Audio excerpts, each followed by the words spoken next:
we're gonna work from there. So we're multiplying this out. 3 times 3 was that? We got 9, right? 9x minus 6. The 6 is gonna become an 18. That's minus 18. That's gonna stay negative. So it's negative 6 times 2. Negative 6 times 2 is gonna go to 12.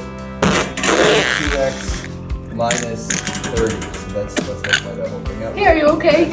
You look super unwell. Minus 30 equals. No, really bad. Okay.